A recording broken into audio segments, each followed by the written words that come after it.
Hey, everybody, and welcome back to our continued study in the book of Proverbs. Uh, have you ever tried to cut something with a dull knife before?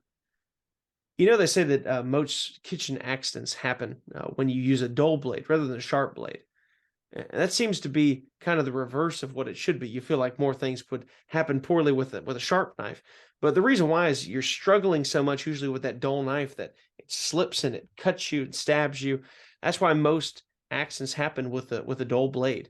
And it's never good to have a dull blade, regardless of what you're trying to use it for, whether you're trying to cut something in the kitchen or out in the world somewhere. And especially if you're in a life-saving situation, the last thing that you want is a dull blade.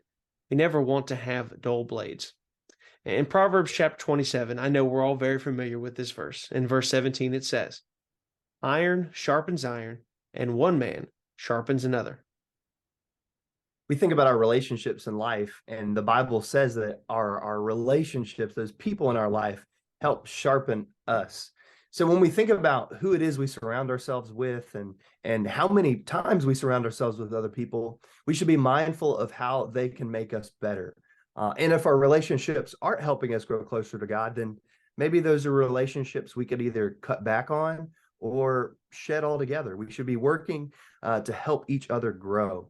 And as Christians, we should be mindful of the times we spend with each other. If the pandemic taught us anything, it taught us how important relationships are and how important quality in-person time together is.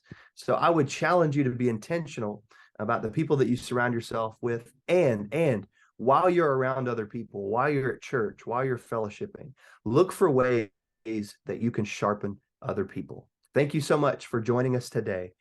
Have a blessed day in the Lord.